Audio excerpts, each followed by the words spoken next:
Good evening, welcome to the world of biology. As promised চলে এসেছি তোমাদের কাছে নতুন একটা ভিডিও নিয়ে, অনেক কনসেপ্ট, অনেক তথ্য নিয়ে। আজকে আমরা কথা বলবো stem cell therapy. Stem cell সম্পর্কে হয়তো অনেকে শুনেছি, অনেকে শোনোনি। প্রত্যেকটা ক্লাসের জন্য লাগবে, ইভেন গার্জেনদের জন্যও লাগবে। কী সেই সেলটা বা কী সেই কোষটা, কী হয় তা দিয়ে।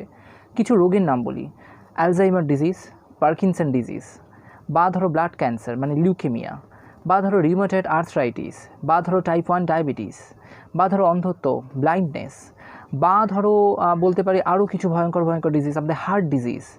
এই সমস্ত রোগ হলে আমরা ভাবি হয়তো আর বাঁচবেই না। বা ধরো স্কিনের কোনো পোর্শনটা পুড়ে গেছে, সারা জীবন হয়তো সেই স্কিনটা নিয়েই আমাকে ঘুরতে হবে।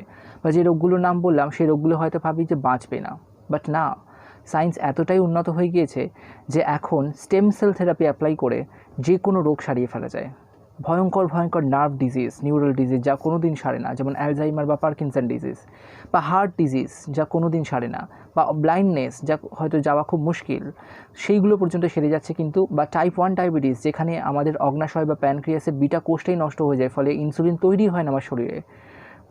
আমরা ভাবি যে এই সমস্ত রোগ হলে হয়তো, বা blood cancer, bone marrow transplantation, এই সমস্ত রোগগুলো হলে ভাবি হয়তো আমরা বাঁচবই না, বা আমাদের চারপাশে হলে হয়তো বাঁচবো না, আশা ছেড়ে দিই। বাট না, সায়েন্স এতটাই উন্নত হয়ে গেছে যে স্টেম সেল থেরাপি অ্যাপ্লাই করে কিন্তু সমস্ত রোগের কিওর করা সম্ভব। তাই আজকে আমরা কথা বলবো সেই স্টেম সেল নিয়ে। কী সেই স্টেম সেল, কোথায় থাকে, কিভাবে কাজ করা হয় সেটা বলবো। তার সাথে থাকবে, বলেছিলাম, কিছু অদ্ভুত প্রাণীর কিছু অদ্ভুত বৈশিষ্ট্য। আগের দিন মানুষেরই একটা অদ্ভুত বৈশিষ্ট্য নিয়ে কথা বলেছিলাম, ইন্দোনেশিয়া। আজকে আমরা চলে যাব ইন্দোনেশিয়া থেকে বেশ হাজার কিলোমিটার দূরে, সাউথ আফ্রিকার নাইজেরিয়াতে। সেখানকার মানুষদের একটা অদ্ভুত স্বভাব বা অদ্ভুত পেশার কথা বলবো। আর তার সাথে সাথে থাকবে কুইজ। তাই এই তিনটে সেগমেন্ট নিয়েই আমার ভিডিওটা সাজানো হয়েছে। তোমরা কিন্তু যারা নতুন দেখছো আমাকে অফকোর্স সাবস্ক্রাইব করো, বেল আইকনটা প্রেস করো এবং আমার ভিডিওগুলো দেখতে থেকো। যারা আগে দেখছো তারা অবশ্যই ভিডিওটা লাইক দিও, কমেন্ট করো এবং তার সাথে সাথে কেমন লাগছে জানিও কমেন্টসে। তার সাথে সাথে শেয়ার করতে কিন্তু ভুলো না বন্ধুদের সাথে। অনেক ইনফরমেশন নিয়ে ফিরবে আশা, হোপফুলি সেটা আমি তোমাদের কাছে চেষ্টা করব এই সময়টা তোমাদের সাথে কাটিয়ে তোমাদেরকে এনরিচ করার ইনফরমেশন দিয়ে এবং তোমাদেরকে সাবজেক্টের প্রতি ভালোবাসার। তাই স্টেম সেল থেরাপি নিয়ে তোমাদের ক্লাস 5 থেকে 12 প্রত্যেকে, বা ইভেন কলেজ স্টুডেন্ট যারা আছো বা তোমাদের গার্জিয়ান যারা আছে, প্রত্যেকের জন্য সহজভাবে বোঝার বা সহজবোধ্য, ইজিলি বোঝার একটা কনসেপ্ট তোমাদের সামনে নিজে হাতে করে নিয়ে এসেছি, সেগুলো তোমাদের সামনে বোঝাবো। এবং তার সাথে সাথে বলে দিই, স্টেম সেল নিয়ে ইউটিউবে অনেক ভিডিও আছে, ইংলিশ, হিন্দি, অনেক অ্যাডভান্স, যেগুলো হয়তো ছোটো ছেলেমেয়েদের পক্ষে বোঝা সম্ভব নয়। ইভেন 12-এর ছেলেমেয়েদের পক্ষেও বোঝা সম্ভব নয় যদি কনসেপ্টটাই না থাকে। ইভেন কলেজের ছেলেমেয়েরাও বুঝতে পারে না, আমাকে যারা পড়ে আমার কাছে তারা বলেছে। তো বেসিক্যালি আমি চেষ্টা করব তোমাদের কাছে প্রত্যেকের জন্য সমানভাবে বোঝার জন্য, সহজভাবে তোমাদের কাছে স্টেম সেল থেরাপিটা রিপ্রেজেন্ট করার। তাই এই কিছুটা সময় আমার সঙ্গে ডেটা বাঁচিয়ে থাকো, আশা করছি অনেক কিছু নিয়ে ফিরবে। তো চলো চলে যাই তাহলে নেক্সট সেকশনে, স্টেম সেল থেরাপি। সো প্রথমেই মাথায় যে প্রশ্নটা আসে সেটা হচ্ছে স্টেম সেল কী, স্টেম সেল কোথায় থাকে। স্টেম সেল বেসিক্যালি আমি একটু বলে দিই, দু ধরনের স্টেম সেল হয়, একটা এমব্রায়োনিক স্টেম সেল, একটা অ্যাডাল্ট স্টেম সেল। এমব্রায়োনিক মানে কি, ভ্রূণ, যেটা আমাদের মায়ের শরীরের মধ্যে যে ভ্রূণটা বেড়ে ওঠে তার স্টেম সেল হতে পারে, বা আমাদের অ্যাডাল্ট মানে আমরা যারা বড় হয়ে গিয়েছি তাদের মধ্যেও স্টেম সেল থাকে, বাট তাদের কাজটা কমপ্লিটলি আলাদা। সো স্টেম সেল বেসিক্যালি কোথায় পাওয়া যাচ্ছে না, এমব্রায়ো প্লাস অ্যাডাল্ট, এই দু ধরনের স্টেম সেলের কথা বললাম। এই স্টেম সেলটা কি, মাথায় কোয়েশ্চেন থাকতে পারে। Stem cell is a cell that can be transplant to any kind of cell. That means কি না, আমার শরীরে, আমার স্কিন বা আমাদের শরীরে স্কিনের যে সেলটা সেটা স্কিনেই ম্যাচ করবে, আর কোথাও ম্যাচ করবে না। আমার লিভার সেলসটা লিভারেই কাজ করবে, আর কোথাও করবে না। আমার চোখের সেলসটা চোখেই কাজ করবে, আর কোথাও করবে না। আমার মাসল সেলসটা মাসেলেই কাজ করবে, আর কোথাও করবে না। বাট এই স্টেম সেলটা যে কোনো জায়গায় কাজ করতে পারে। আমি যে কোনো অর্গান বা যে কোনো অঙ্গকে এই স্টেম সেল থাকলে আমাদের ল্যাবরেটরিতে পুরো বানিয়ে ফেলতে পারি এই স্টেম সেল দিয়ে। আজকে ভিডিওতে আমাদের ল্যাবে আমি যেখানে রিসার্চ করি এনআরএসে, সেখানে তৈরি হওয়া একটা হার্টের একটা ছবি ইনক্লুড করবো, যেখানে হার্টটা পরিষ্কার বিট করছে, বুঝতে পারবে তৈরি হচ্ছে হার্টটা কী করে। বা ব্লাডার, ইউরিনারি ব্লাডার, বা ধরো যার গল ব্লাডারটা নষ্ট হয়ে গেছে, বা যার ধরো মূত্রথলিটা নষ্ট হয়ে গিয়েছে, কী করে বানিয়ে ফেলা যায়, লিভার বানিয়ে ফেলা যায়। তাই আজকে আমরা সেটা নিয়েই কথা বলবো। স্টেম সেল তাহলে কী বললাম, স্টেম সেল হচ্ছে একটা ইউনিক টাইপ অফ সেল, যে সেল থেকে বা যে কোষ থেকে যে কোনো কোষ তৈরি করা যায়, যদি সেটা প্রপারলি গাইডেন্স মেনে তৈরি করা হয়। কেন তৈরি করা হয় বা কেন বা অন্যান্য কোষ হয় না, কারণ আমাদের শরীরে যে জায়গার কোষ সেই জায়গার জন্যই কাজ করার জন্য রেসপন্সিবল। বাট স্টেম সেল যে কোনো জায়গায় কাজ করতে পারে, যে কোনো অর্গ্যানকে আমরা ল্যাবরেটরিতে পুরোপুরি বানিয়ে ফেলতে পারি, সেইভাবেই কিন্তু কাজ করে স্টেম সেল। কী বৈশিষ্ট্যের জন্য স্টেম সেল এই কাজগুলো করে, স্টেম সেলের কিছু ইউনিক বৈশিষ্ট্য আছে, সেগুলো সম্পর্কেই বলবো। টোটাল 4টি বৈশিষ্ট্যের কথা তোমাদের শেয়ার করে নিই। নাম্বার 1, আনস্পেশালাইজড। স্টেম সেলগুলো কিন্তু যখন জন্ম নেয়, ওরা কিন্তু স্পেশালি এই কাজটাই করবো সেটা ভেবে জন্ম নেয় না বা সেটার জন্য জন্ম নেয় না। So that's Y they are unspecialized. Number 2, they have some proliferation capacity. That means তাদের একটা ইউনিক ক্যাপাসিটি রয়েছে কি না, তারা যে কোনো সেলে কনভার্ট হতে পারে যখন তখন, বা যে কোনো যে অর্গ্যানে আমি যদি গিয়ে রেখে দিই বা দিয়ে দিই, যে সেই অর্গ্যানের রূপ ধারণ করতে পারে। So that's why they have that proliferative capacity. Number 3 কী বলতে পারি? নাম্বার 3 হচ্ছে ডিফারেন্সিয়েশন। দ্যাট মিন্স তারা কিন্তু ডিফারেন্ট অর্গ্যানে গিয়ে ডিফারেন্সিয়েট করতে পারে। তার মানে হচ্ছে আমরা যে অর্গ্যানে যেভাবে রাখবো ও কিন্তু সেইভাবেই সেখানে গ্রো হবে, তার জন্য ডিফারেন্সিয়েশন। আর number 4, plasticity. Plasticity means basically ধরো কী বলবো, তোমার প্লাস্টিসিটি মানে ইলাস্টিসিটি। দ্যাট মিন্স হচ্ছে তুমি কতটা ফ্লেক্সিবল, তুমি কতটা স্বচ্ছন্দ, এই সেলগুলো যে কোনো জায়গায় যে কোনোভাবে স্বচ্ছন্দ। অ্যাজ ফর এক্সাম্পল আমি যদি উদাহরণ সহযোগে বলি, আমার শরীরে ব্লাড সেল বা ধরো তোমার রক্তকোষগুলো যেগুলো আছে, রক্তকোষ থেকে কিন্তু আমি নিউরন বানিয়ে ফেলতে পারি। যদি আমার রক্তকোষ স্টেম সেল সঞ্চিত করা থাকে রক্তের, সেখান থেকে আমরা ধরো নিউরন, আমাদের নার্ভ সেল বানিয়ে ফেলতে পারি। বা ধরো নিউরন, আমরা লিভার সেল, আমরা জানি ইনসুলিন খরিত হয় কোথা থেকে? ইনসুলিন খরিত হয় অগ্নাশয় বা প্যানক্রিয়াস থেকে। বাট এই লিভার সেল থেকে কিন্তু আমরা যদি স্টেম সেলকে প্রপার কালচার করি, সেই লিভার সেলস থেকে কিন্তু আমরা বানিয়ে ফেলতে পারি ইনসুলিন, যে ইনসুলিন সেল, যার ফলে সেটা যদি আমি দিয়ে দিই, যার ডায়াবেটিস 1 হয়েছে, টাইপ 1 ডায়াবেটিস হয়েছে, সে কিন্তু সেরে উঠছে, তার শরীরে নতুন বিটা কোষ তৈরি হচ্ছে এবং ইনসুলিন খরিত হচ্ছে এবং সে সেরে উঠছে। এইভাবেই স্টেম সেলের এই 4টি ক্যাপাসিটিকে অ্যাপ্লাই করে তারা যে কোনো সেলে কনভার্ট হতে পারে। তাহলে এই হচ্ছে স্টেম সেল সম্পর্কে বেসিক ইনফরমেশন যেটা বললাম। এবার বলবো স্টেম সেল টাইমলাইন। স্টেম সেলের টাইমলাইন সম্পর্কে বলতে গেলে যেটা বলবো, 3টে স্টেম সেল হয়, 3 ধরনের: টোটিপোটেন্ট, প্লিউরিপোটেন্ট, মাল্টিপোটেন্ট। এগুলোর বাংলা হয় না। তো basically toti means whole, pluri means many, আর মাল্টি মানে সেভারাল। তো এই 3টে টার্মকে যদি আলাদা আলাদা করে বলি তাহলে বুঝতে পারবো। চলে যাই আমার খাতাতে টোটিপোটেন্ট, প্লিউরিপোটেন্ট আর মাল্টিপোটেন্ট কনসেপ্টটা নেওয়ার জন্য। তার আগে একটা জিনিস বলে দিই, টোটিপোটেন্ট মানে হচ্ছে তোমার যদি এমব্রায়ো থেকে কালেক্ট করি স্টেম সেলটা, দ্যাট মিন্স হচ্ছে 7 দিন। দ্যাট মিন্স হচ্ছে প্রথম যখন স্পার্মটা গিয়ে ওভামকে, মানে শুক্রাণুটা গিয়ে বেসিক্যালি ডিম্বাণুকে নিষিক্ত করছে বা ফার্টিলাইজ করছে, তখন যদি সেলটা কালেক্ট করি সেই জাইগোট থেকে, তাহলে কিন্তু সেটা হবে আমার টোটিপোটেন্ট। সেই সেলটা দিয়ে আমি যে কোনো জিনিস তৈরি করতে পারি, যে কোনো অর্গান আমাদের বডির। আমি যদি এমব্রায়োটা 5 থেকে 7 দিন অতিক্রান্ত হওয়ার পর কালেক্ট করি সেলটা, তখন কিন্তু সেটা প্লিউরিপোটেন্ট। তখন কিন্তু যে কোনো করা যাবে না, বাট কিছু কিছু অর্গান করা যাবে।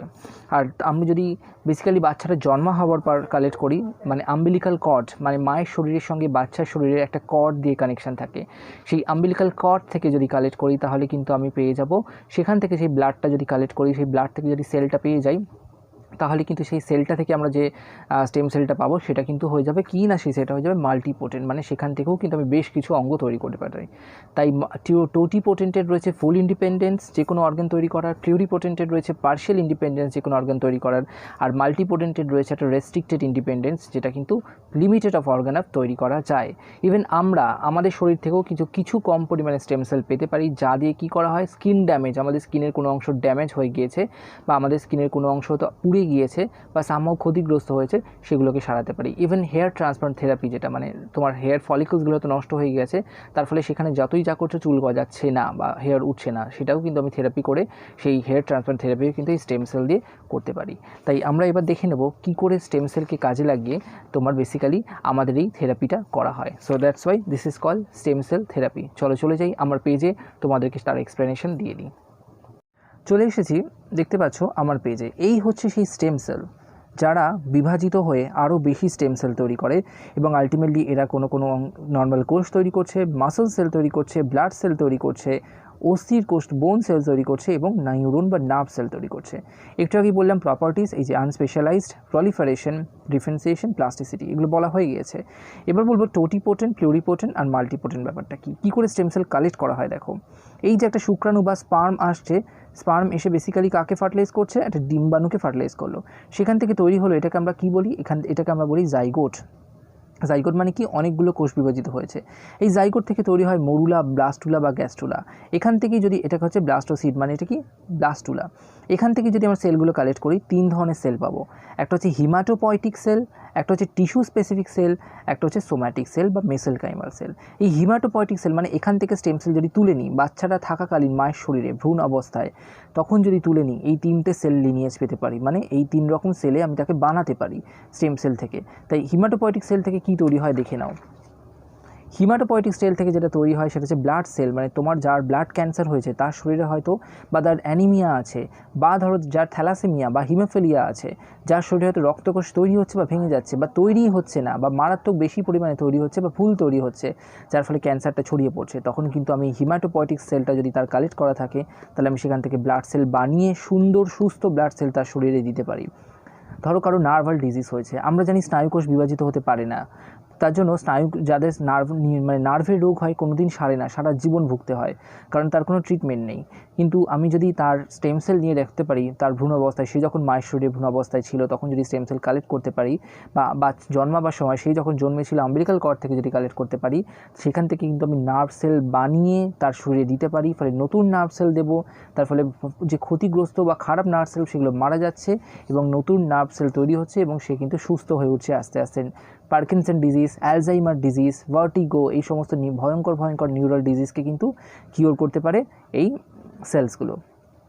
এবার চলে আসি মেসেলকাইমাল সেল, যার হাড়ের প্রবলেম, যার হয়তো তোমার আর্থরাইটিস আছে, অস্টিওপোরোসিস আছে, বা যার কানেকটিভ টিস্যুর প্রবলেম, মানে কি তোমার যোগ কলার সমস্যা, লসিকা, রক্ত, এই সমস্ত সমস্যা, তাদের কিন্তু এই মেসেলকাইমাল সেল থেকে আমি তৈরি করে ফেলতে পারি বোনস। ধরো কারো হাড় ভেঙে গিয়েছে, বাদ দিয়ে দিতে হয়েছে পোর্শনটা, আমরা কিন্তু ল্যাবরেটরিতে আর্টিফিশিয়ালি পুরো সেই হাড় বা বোনসটা বানিয়ে তার সরিয়ে দিতে পারি। ধরো কারো স্পাইনাল কর্ডের প্রবলেম, আমি স্পাইনাল কর্ড রিপ্লেস করতে পারি কী করে না, ল্যাবরেটরিতে স্পাইনাল কর্ড বানিয়ে তার শরীরে কিন্তু দিয়ে দিতে পারি। সায়েন্সটা এতটাই উন্নত হয়ে গেছে, তবে কন্ডিশন একটাই, যদি তার জন্মানোর সময় বা জন্মানোর আগে স্টেম সেল নিয়ে রাখতে পারি।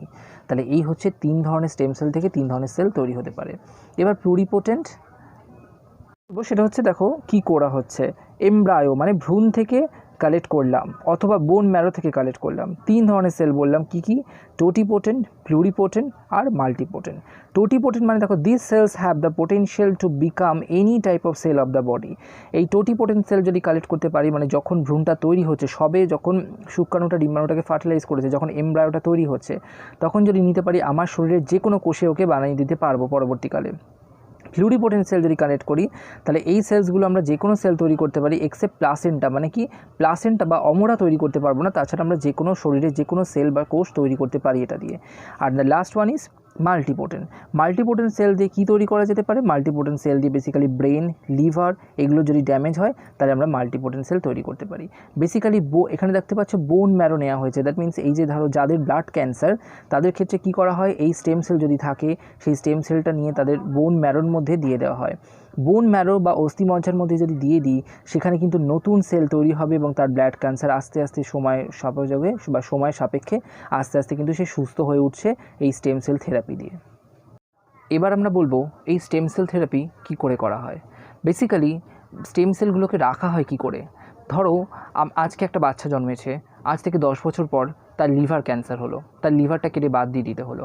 বা আজকে একটা বাচ্চা জন্মেছে, সে হয়তো অন্ধ হয়েই জন্মেছে, তার মানে তার চোখের ক্যাপাসিটি বা দৃষ্টিশক্তি কিন্তু আস্তে আস্তে যায়নি, তার রেটিনার কোনো সমস্যা নয়, তার সমস্যাটা দর্শন কেন্দ্র বা ভিজুয়াল সেন্টারে হাইপোথ্যালামাসের। কী করে আমি সুস্থ করতে পারি তাকে চোখ দিয়েও কিন্তু সুস্থ করা যাবে না, তার কারণ হচ্ছে তার তো সমস্যাটা সেন্টারে, মাথায়, ভিজুয়াল সেন্টারে। তাকে কী করে সুস্থ করতে পারি, বা বড়সড় কোনো অ্যাক্সিডেন্টে স্পাইনাল কর্ডটা ভেঙে গিয়েছে, তাকে আমি কী করে স্পাইনাল কর্ড দিয়ে ঠিক করতে পারি, বা হার্টটা অপারেশন করেও ঠিক করা যাচ্ছে না, বারবার তার হার্ট পুরোপুরি অকেজো হয়ে পড়েছে, তাকে আমি কি করে বাঁচাতে পারি। কিছুদিন আগে আমরা দেখেছি যে অর্গান ট্রান্সপ্লান্টেশন হচ্ছে, মানে কি না অন্য কারোর যার ব্রেন ডেড হয়ে গিয়েছে তার হার্টটা বা তার লিভারটা এনে বা তার কিডনিটা এনে দিয়ে বাঁচানো যায়। কিন্তু অনেক সময় ইমিউন রিজেকশনের চান্স থাকে, তার মানে কি তার বডির সেই হার্ট, অন্য কারোর সেই হার্ট তার বডিতে হয়তো সাপোর্ট করছে না, সিস্টেম নিচ্ছে না, কিডনি নিচ্ছে না, ব্লাড গ্রুপ ম্যাচ করলেও নিচ্ছে না, তার ফলে সমস্যা হতে পারে। স্টেম সেল দিয়ে করলে কিন্তু কোনো দিন এই সমস্যাটা হবে না, তবে কন্ডিশন একটাই, সেটা হচ্ছে বাচ্চাটা যখন মায়ের শরীরে থাকছে তখনই যদি স্টেম সেল কালেক্ট করতে পারি। কী করে কালেক্ট করব, অ্যামনিওসেন্টিসিস মানে বড় একটা ইঞ্জেকশনের সাহায্যে আমি মায়ের ইউটেরাস থেকে সেই ফ্লুইডটা কালেক্ট করতে পারি, সেই জলীয় পদার্থটা যেটার মধ্যে বাচ্চারা ভাসমান অবস্থায় থাকে মায়ের শরীরে, সেই ফ্লুইডটা কালেক্ট করে সেখান থেকে বাচ্চার শরীরে সেল পেতে পারি, সেই সেলটা প্রিজার্ভ করে রাখতে পারি।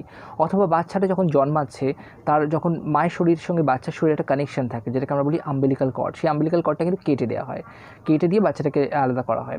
সেই আম্বিলিকাল কর্ডটা কাটার ফলে যে রক্তটা বেরোচ্ছে, হালকা অ্যামাউন্ট অফ ব্লাড, অল্প, সেই ব্লাডটা যদি প্রিজার্ভ করে রাখতে পারি তাহলে কিন্তু স্টেম সেল দিয়ে পরবর্তীকালে সেই বাচ্চাটি যখন বড় হয়ে তার যদি কোনো মারাত্মক ডিজিজ হয়, নিউরাল ডিজিজ মানে অ্যালজাইমার ডিজিজ বা পার্কিনসন ডিজিজ, এগুলো যদি হয় যা কোনো দিন সারে না, বা অন্ধত্ব, বা তার হয়তো কোনো একটা অংশে অ্যাসিড অ্যাটাক হয়েছে তার সঙ্গে, বা হয়তো সামহাও পুড়ে গিয়েছে, তাকে সারা জীবন সেই বাজে একটা মানে বাজে বলবো না, সেটা আমরা হয়তো আমাদের চোখে বাজে, বাট তাকে সারা জীবন হয়তো সেই ক্ষতবিক্ষত মুখটা নিয়ে ঘুরে বেড়াতে হচ্ছে, বা অপারেশনের ফলে তার কিছু। কিন্তু আমি যদি স্টেম সেল থাকে, সেই সেলসগুলোকে যদি তার স্কিনে আমি গ্রাফট করে দিই, 6 থেকে 7 মাসের মধ্যে তার নতুন কোষ তৈরি হয়ে আস্তে আস্তে স্কিনটা আবার আগের মতো হয়ে যাবে, সে আবার কিন্তু আগের মতো হতে শুরু করছে। বা ধরো কারোর মাথায় টাক পড়ে যাচ্ছে, বা বাল্ডনেস হচ্ছে, আমি কী করলাম, হেয়ার ট্রান্সপ্লান্ট থেরাপি করেও লাভ হলো না, কারণ আমার হেয়ার ফলিকলসগুলো, কোষগুলো মারা গেছে, রিসেপ্টার নেই। তার ফলে আমি যদি স্টেম সেল থেরাপি দিয়ে করতে পারি, তারা হয়তো আবার নতুন করে কোষটা জন্মালো এবং চুলের নতুন গঠন শুরু হলো। তাই এইভাবে এই সমস্ত রোগগুলো, বা ধরো কারোর টাইপ 1 ডায়াবেটিস রয়েছে, যার ফলে তার বিটা কোষগুলো, সমস্ত বিটা কোষ যত আছে তোমার, যেগুলো ইনসুলিন হরমোন ক্ষরণ করে অগ্নাশয়, সেই কোষগুলোই মরে গেছে বা সামহাও নষ্ট হয়ে গেছে।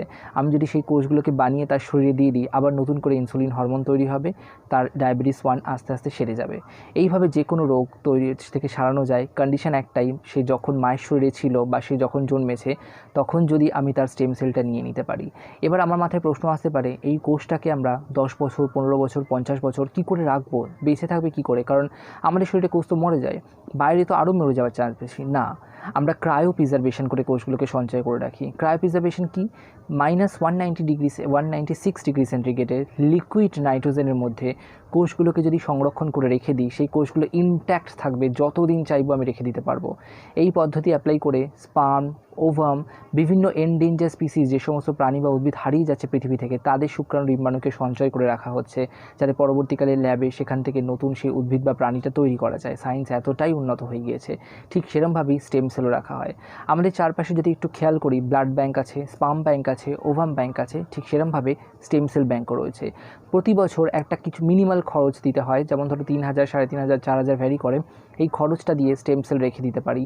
তার ফলে পরবর্তীকালে সেই বাচ্চাটা যখন বড় হচ্ছে, সে যখন অ্যাডাল্টে পরিণত হচ্ছে, তার যদি কোনো রোগ হয়, তাহলে কিন্তু আমরা তাকে এইভাবে সারিয়ে ফেলতে পারি।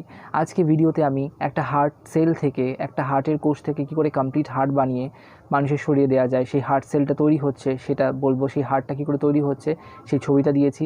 এছাড়াও বিভিন্ন রকম ব্লাডার তৈরি হওয়ার ছবি দিয়েছি। এছাড়াও বোন ম্যারো ট্রান্সপ্লান্টেশন, ব্লাড ক্যান্সারের একটা অন্যতম চিকিৎসা হচ্ছে বোন ম্যারো ট্রান্সপ্লান্টেশন। এই বোন ম্যারো ট্রান্সপ্লান্টেশনের সময় যদি আমি কী করে বোন ম্যারো তৈরি করবো ল্যাবে, কারণ অন্য কারো বোন ম্যারো আমার শরীরে যদি দিই ম্যাচ নাও করতে পারে, তাই সেই স্টেম সেল দিয়ে পুরো বোন ম্যারো বানিয়ে সেই ব্লাড ক্যান্সার রোগীর শরীর থেকে সমস্ত বাজে বা রোগগ্রস্ত বোন ম্যারোটা বার করে সেই ফ্রেশ বোন ম্যারো দিয়ে তাকে কিন্তু আমরা সারিয়ে ফেলতে পারছি। তাই ক্যান্সার হওয়া মানে যে মরে যাব তা কিন্তু নয়, বা এই সমস্ত রোগ হওয়া মানে যে মৃত্যু তা কিন্তু নয়। আমরা জয় করতে পারি বিভিন্ন রোগকে সায়েন্সকে অ্যাপ্লাই করে স্টেম সেল দিয়ে। এবার এতক্ষণ তোমাদেরকে স্টেম সেল সম্পর্কে বলে দিলাম, এবার বলবো থেরাপিটা কী করে করা হয়। সেটার জন্য আমার খাতায় বা আমার পেজে একটা ডায়াগ্রাম করেছি, সেটা দেখিয়ে তোমাদের বুঝিয়ে দিই। দেখতে পাচ্ছ এখানে একটা ছবি আঁকা আছে স্টেম সেল থেরাপিটা কী করে করা হয় সেটার জন্য। স্টেম সেল থেরাপিটির জন্য প্রথমে ব্লাস্টোসিস্ট মানে কি, ব্লাস্টুলা, আমাদের শুক্রাণু যখন ডিম্বাণুতে গিয়ে নিষিক্ত করে, তারপরে যে কোষটা তৈরি হয় তাকে আমরা বলি মরুলা, জাইগোট। জাইগোটের পর তৈরি হয় মরুলা, তারপর ব্লাস্টুলা। এই ব্লাস্টুলার মধ্যে কিছু কোষ কিন্তু থাকে যাদেরকে আমরা বলি স্টেম সেল। দেখো যাদেরকে আমি একটু ব্ল্যাক কালার দিয়ে মার্ক করেছি, সেগুলোকে আমরা কি করলাম, কোষটাকে ফাটালাম বা কোষটাকে ফুটো করলাম। কোষটাকে ফুটো করে সেই স্টেম সেলসগুলোকে নিয়ে নিলাম, স্টেম সেলসগুলোকে টেনে বার করে নিলাম। বার করে নিয়ে এখান থেকে যে কোনো একটা কোষ নেবো, অনেক অজস্র কোষ আছে, ব্লাস্টোসিস্টে একটা কোষ বার করলাম, মানে মায়ের শরীর থেকে, আম্বিলিকাল কর্ড থেকে, বা মায়ের শরীরের যে জলীয় পদার্থটার মধ্যে বা ইউটেরাসের মধ্যে যে জলীয় পদার্থটাকে থাকে, যার মধ্যে বাচ্চাটা ভাসমান অবস্থায় থাকে, সেই জলীয় পদার্থটাকে একটা কোষ নিলাম। সেই কোষটা থেকে আমি স্টেম সেলগুলোকে বার করলাম, দেখো পিপেট দিয়ে টেনে নিয়েছি। বার করে তাকে আমরা পেট্রি ডিশের মধ্যে দিয়ে দিলাম। পেট্রি ডিশের মধ্যে দিয়ে দেওয়ার পর বিভিন্ন গ্রোথ ফ্যাক্টর অ্যাড করব, মানে আমাদের গ্রোথের জন্য তো বিভিন্ন হরমোন দায়ী, সেরকমই কিছু ফ্যাক্টরসও আছে, সেগুলো দিলাম। তাছাড়াও কিছু কেমিক্যাল অ্যাড করব, এবং কেমিক্যালগুলো অ্যাড করার পর সেই স্টেম সেলসগুলো কিন্তু রয়েছে পেট্রি ডিশে, মানে ল্যাবেই হচ্ছে কিন্তু ব্যাপারটা। সেগুলো থেকে কিন্তু আমরা কমপ্লিটলি যে কোনো সেল, ধরো যেমন এখানে ধরো প্যানক্রিয়াটিক আইল্যান্ডস, মানে আমরা অগ্নাশয়ের বিটা কোষ তৈরি করতে পারি, আমরা নিউরন নার্ভ কোষ তৈরি করতে পারি, আমরা মাসেল কোষ তৈরি করতে পারি, মাসেল সেলস, যে কোনো সেলস, এগুলো ছাড়াও আরও অন্যান্য কোষ তৈরি করতে পারি। কী করতে হবে, খালি সেই অর্গানের অনুযায়ী গ্রোথ ফ্যাক্টর দিতে হবে আর কিছু কেমিক্যাল ফ্যাক্টর দিতে হবে, দিয়ে আমরা এইভাবে স্টেম সেলকে কালেক্ট করে ল্যাবে তৈরি করে ফেলতে পারি স্টেম সেল। এবং এইভাবেই থেরাপি দিয়ে আমরা সেই মানুষটাকে বিভিন্ন রোগ থেকে বাঁচিয়ে দিতে পারি। এই হচ্ছে স্টেম সেল থেরাপির কনসেপ্ট। এবার বলি কোন কোন রোগ সারানো যায়, কী করে কালেক্ট করা হয়। বেসিক্যালি কর্ড ব্লাড, তার মানে কি তোমার না হচ্ছে অ্যাম্বিলিকাল কর্ড থেকে ব্লাড নিতে পারি বা প্লাসেন্টা থেকে কোষ নিতে পারি, নিয়ে ক্রায়ো প্রিজার্ভ করতে পারি। এগুলো দিয়ে কী হতে পারে, কোন কোন রোগ সারতে পারে, bone marrow transplantation, arthritis, replace স্কিনের কোনো অংশ পুড়ে গেলে ভালো স্কিন তৈরি করা, হার্ট ডিজিজ, যে কোনো রকমের হার্ট রোগ সারিয়ে ফেলা যায়, ডায়াবেটিস 1 যা কোনো দিন সারে না সেটা সারানো যায়, বার্নস কোনো জায়গায় পুড়ে গেছে তা সারাতে পারি। এছাড়াও পার্কিনসন ডিজিজ, অ্যালজাইমার ডিজিজের মতো ভয়ঙ্কর ভয়ঙ্কর নিউরাল ডিজিজ সারাতে পারি এবং ক্যান্সার ট্রিটমেন্ট করতে পারি। তাই যেই রোগগুলো আমরা জানি সারে না সেই রোগগুলোকে কিন্তু সারিয়ে দেওয়া যায় এটা দিয়ে। এছাড়াও ড্রাগ ডিসকভারি, বিভিন্ন রকম ওষুধ তৈরি করার ক্ষেত্রেও কিন্তু কাজে লাগে।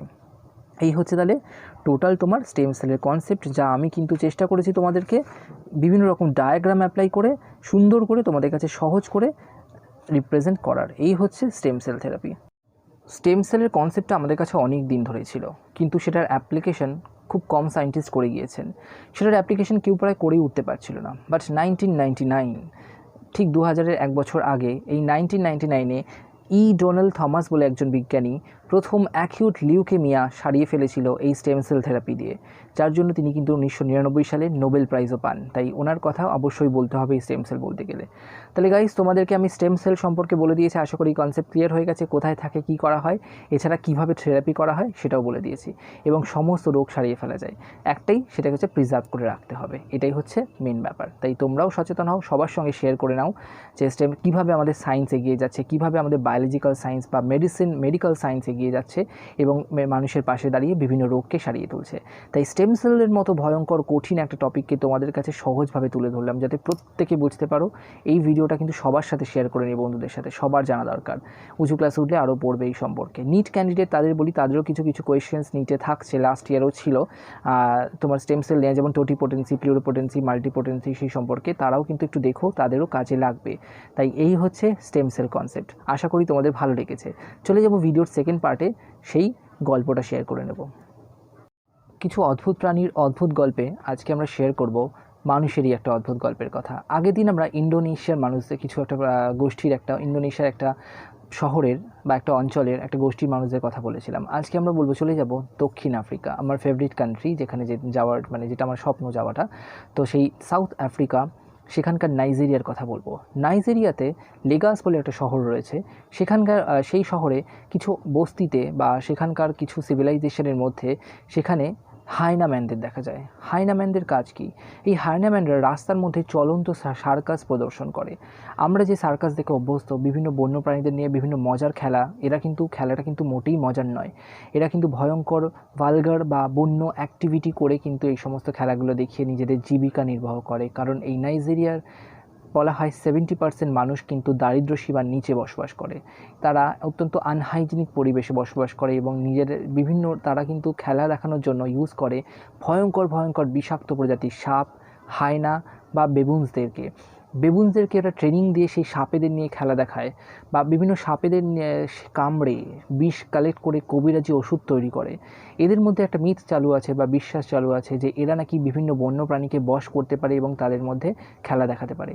এবং এই খেলা দেখাতে গিয়ে প্রতি বছর প্রচুর মানুষ কিন্তু মৃত্যু মুখেও কিন্তু পর্যাপ্ত হয় বা মৃত্যুবরণ করে, বা হয়তো কি হয় না, ভয়ঙ্করভাবে ইনজিওর্ডও হয়। কিন্তু তা সত্ত্বেও কিন্তু ওরা এই খেলাটা দেখিয়ে জীবিকা নির্বাহ করে। ওদের দেশে কিন্তু এটা সম্পূর্ণভাবে আইন বিরুদ্ধ নয়, সম্পূর্ণভাবে আইন মেনেই ওরা এই কাজটা করে। তাই আমরা এই সিভিলাইজেশন, মডার্ন সভ্যতা বা সিভিলাইজেশনে দাঁড়িয়ে কিন্তু শেয়ার করে নিলাম নাইজেরিয়ার সেই সমস্ত মানুষদেরকে। এবং সেই জন্য বাইরে থেকে যারা ট্যুরিস্ট যায়, তারা এই জায়গাটাকে বলে land of no tomorrow. That means ভবিষ্যতে কিন্তু এটা কন্টিনিউ করা যাবে না। তাই এটা হচ্ছে ল্যান্ড অফ নো টুমরো। আজকে আমরা শেয়ার করলাম ল্যান্ড অফ নো টুমরোর কার কথা না, হায়নাম্যানদের কথা। এখানে একটা জিনিস বলি, এই খেলা দেখানোর জন্য প্রতিবাদ জানানো শুরু হয়েছে। বিভিন্ন পশুপ্রেমী সংস্থা বা মানবাধিকার কমিশন যারা আছেন, তারা কিন্তু চেষ্টা করছেন এই খেলাটা যাতে বন্ধ হয় এবং তাদেরকে অন্য জীবিকার সন্ধান দেওয়ার। তাই আমরা একটা কথা জানি যে বন্যেরা বনে সুন্দর, শিশুরা মাতৃ করে। সেই জন্য বন্য প্রাণীদেরকে বনেই রাখা বেটার। তাই আজকে আমরা শেয়ার করে নিলাম এই অদ্ভুত প্রাণীদের একটা বা মানুষদেরই এই অদ্ভুত স্বভাবের কথা। চলে যাব নেক্সট সেকশনে, সেটা হচ্ছে কুইজ।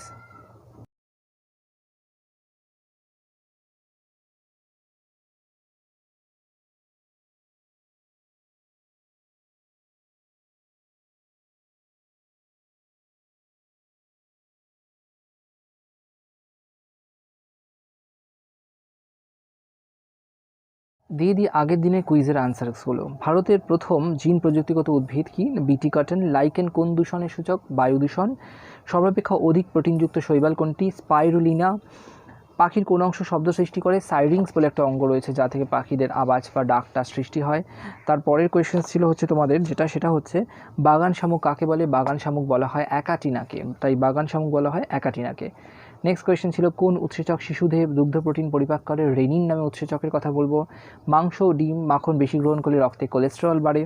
এরপরের কোয়েশ্চেন ছিল হচ্ছে দেহের কোন অংশে ঘর্মগ্রন্থি থাকে না? কানের পর্দা, ঠোঁটের ওপরে অথবা লিঙ্গের অগ্রভাগে ঘর্মগ্রন্থি থাকে না। আইভিএফ এর পুরো কথা কি? In vitro fertilisation. ইনভিট্রো ফার্টিলাইজেশন নিয়েও একদিন কথা বলবো। কিভাবে নিঃসন্তান দম্পতি টেস্ট টিউব বেবির মাধ্যমে বা সারোগেসির মাধ্যমে সন্তানের মুখ দেখতে পারে সেই নিয়েও একদিন কথা বলবো। একটি বাস্তুতন্ত্রের কোনো প্রজাতি বিনষ্ট হলে সমস্ত বাস্তুতন্ত্র ভেঙে পড়ে, সেই প্রজাতিটার নাম কি? Stone species. তাই এই প্রশ্নগুলো মোটামুটি ছিল। দিয়ে দেবো আজকের কুইজের 10টা প্রশ্ন। আজকের কুইজের যে 10টা প্রশ্ন তোমাদের সঙ্গে শেয়ার করব সেটা হচ্ছে অতিরিক্ত অক্সিজেনের উপস্থিতিতে সালোক সংশ্লেষের অবনতিকে কি বলে? সেকেন্ড কোয়েশ্চেন, কোন জীবাণু সংক্রমণে পেপটিক আলসার হতে পারে? নেক্সট কোয়েশ্চেন, আমাদের মূত্রথলির মূত্র ধারণ ক্ষমতা কত? নেক্সট কোয়েশ্চেন, ঘ্রাণ অনুভূতি কেন্দ্র কোথায় অবস্থিত? নেক্সট কোয়েশ্চেন, ইনহিবিন হরমোন কোথা থেকে খরিত হয়? তারপরের কোয়েশ্চেন, বায়ো টেরোরিজম। টেররিস্টের কথা শুনেছি তো, বাট বায়ো টেরোরিজম হয় কিন্তু, সেই বায়ো টেরোরিজমের একটা উদাহরণ দাও তো। নেক্সট কোয়েশ্চেন হচ্ছে হরগোবিন্দ খোরানা কিসের জন্য বিখ্যাত? একজন বিখ্যাত Indian biologist. Next question, ceruminous gland কোথায় রয়েছে? নেক্সট কোয়েশ্চেন, গ্রিন ডাটা বুকে কী জানা যায়? গ্রিন ডাটা বুকটা বেসিক্যালি কী আমাকে একটু বলবে। Next question, MRI full form কী, কেন করা হয়? নিশ্চয়ই অনেকের এমআরআই বা সিটি স্ক্যান হয়, এই এমআরআই ফুল ফর্ম কী এবং এটা কেন করা হয়? আচ্ছা, আজকের লাস্ট কোয়েশ্চেন যেটা দেবো সেটা হচ্ছে বেসিক্যালি তোমাদের একটু বলে দিই, সেটা হচ্ছে প্রিন্সিপালস অফ বায়োটেকনোলজি, এই বইটার রচয়িতা কে? তাহলে আজকে এই প্রশ্নগুলোর উত্তর তোমরা আমাকে জেনে বলবে। এছাড়াও আরও একটা জিনিস অ্যানাউন্স করার দরকার, সেটা অ্যানাউন্স করে দিই। সেটা হচ্ছে লাইভ কুইজের কথা। বলেছিলাম লাইভ কুইজ নিয়ে একদিন আসবো, তাই ভাবলাম রোববারটাই বেছে নিই। এই রোববার আমি লাইভ কুইজ নিয়ে আসছি। কোন সময় কখন সেটা আমি অ্যানাউন্স করে দেবো আগে, তাই প্রত্যেকে কিন্তু সেই সময় লাইভ থেকেও আমার সাথে। আর একটা জিনিস বলে দিই, লাইভ কুইজের কোয়েশ্চেন্স কিন্তু হবে 90% কোয়েশ্চেন্স কিন্তু হবে আমার প্রত্যেকটা ভিডিওয়ে দেওয়া কুইজের কোয়েশ্চেন্সগুলোর মধ্যে থেকে। তাই 90 আর 10% কোয়েশ্চেন আমি বেসিক নলেজ অ্যাপ্লাই করে তোমরা আনসার দেবে। তাই যারা যারা কুইজে পার্টিসিপেট করছো এবং প্রত্যেকেই লাইভ কুইজে থেকো। আর একটা জিনিস বলে দিই, এই লাইভ কুইজে যে সবচেয়ে বেশি কারেক্ট অ্যান্সার দেবে বা পার্টিসিপেট করবে তার মেল আইডিটা আমি কিন্তু জেনে রাখবো, তা বা কন্ট্যাক্ট অ্যাড্রেসটা, আমি তার জন্য কিন্তু একটা গিফটও থাকবে। তাই সেটা কিন্তু প্রত্যেকে পার্টিসিপেট করো এবং সেই গিফটটা যথাসময় ঠিক সময় লকডাউন উঠে গেলে কিন্তু পৌঁছেও যাবে। বা তারা সে যদি আমার স্কুলের স্টুডেন্ট হয় তাহলে তো আমি নিজেই ডাইরেক্ট সেই গিফটটা দিয়ে দিতে পারবো। একটা সুন্দর সায়েন্সের বা ইউনিক ফিচার্সওয়ালা কিছু বা বই তার জন্য গিফট থাকবে। তাই লাইভ কুইজ এই সানডেতে হতে চলেছে, চেষ্টা করবো প্রতি মাসে একটা করে লাইভ কুইজ করার। তাই এই সানডেতে আমি লাইভ কুইজ করছি, টাইমটা অ্যানাউন্স করে দেবো। চলো তাহলে আজ এই অবধি থাক, কালকে আবার একটা নতুন টপিক, একটা পড়াশোনার টপিক নিয়ে আসবো। কারণ পড়াশোনার বাইরে আজকে একটা জিনিস নিয়ে বললাম, অনেক দিন পড়াশোনা করেছি তার বাইরে বললাম, কালকে আবার একটা পড়াশোনার টপিক নিয়ে আসবো। কুইজ তো থাকছেই, আর অদ্ভুত প্রাণীর অদ্ভুত কথাও থাকছে। এইভাবেই আমার পাশে থাকো, সাবস্ক্রাইব করো, সাপোর্ট করো, আর এইভাবেই দেখতে থেকো। Stay safe, stay healthy. Thank you.